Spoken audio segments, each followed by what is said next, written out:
range. How can you sing like that? Hey everybody, welcome to the Ultimate YouTube channel. It's your girl, Rosalie.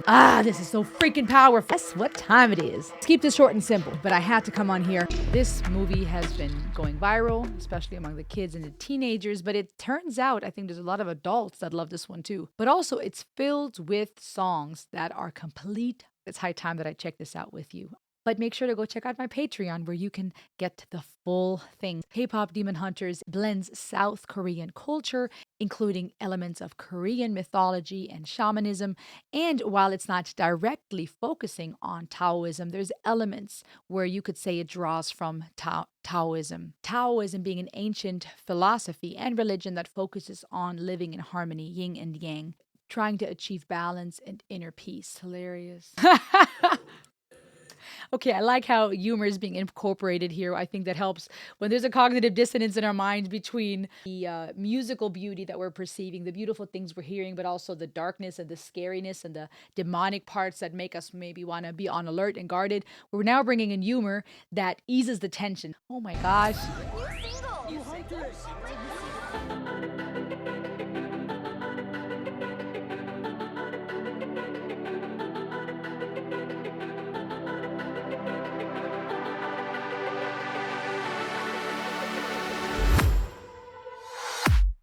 I was a ghost, I was alone.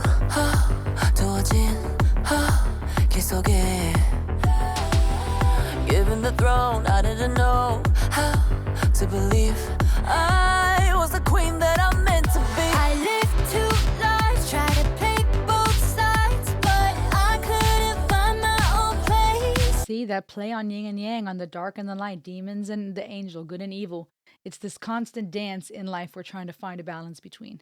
And playing both sides, trying to find it, not realizing what's inside of us. I like that nod here, the lyrically. Cause I got too wild, but now that's how I'm getting paid. Could I see on stage? I'm done hiding, now I'm shining like I'm born to be. We dreaming hard, we came so far. Their voices.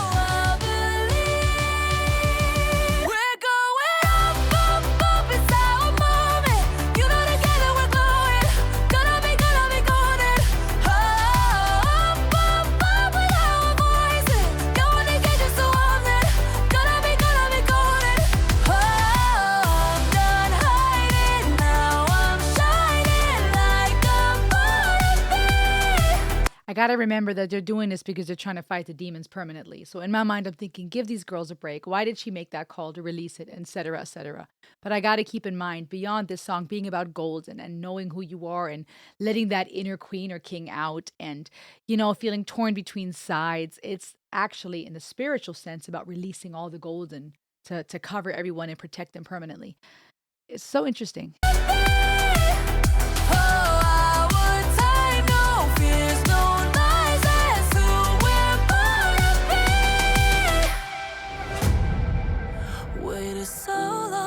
Break these walls down to wake up and feel like me. Put these patterns all in the past now and finally live like the girl they all see. No more hiding, now be shining like I'm born to be. Cause we are hunters, voices strong. Talk about no more hiding as she's literally hiding her true identity. And then talking about shining as it's the gold, that mask, that jacket, the thing she's using to cover up who she really is. That's the part that's shining. So there's this double entendre or also cognitive dissonance between saying I'm not hiding anymore as she's hiding, but also saying I'm going to be shining, but it's the jacket, the gold that she's wearing, not her true self. And so you have one thing being told to you, it's time not to hide, it's time to shine. And you're doing the opposite, though. You're not really shining because it's not you who's doing the shining here. It's your golden eyeshadow, earrings, and jacket. And I think that creates this cognitive dissonance and this tension within of, wait a minute, I'm saying one thing, I'm doing another. Wow. Okay, I wonder where they're going to go with this. Voices strong and I know I believe we're going up, up, it's our moment. You know together we're glowing. Their range. How can you sing like that? We're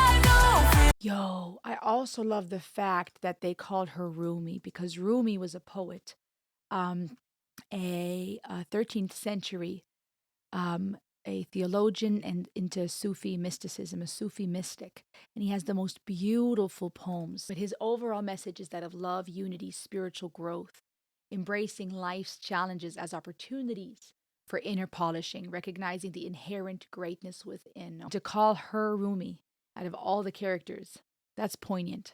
Ooh, this is deep, y'all. And I can see, growing up, what I would have been told is no, no, no, no, no. We don't mix those two. You either light or dark. We don't mix. We're not going to romanticize demons and angels. There's no love going on between the two. But then you get older and life starts not being so black and white anymore.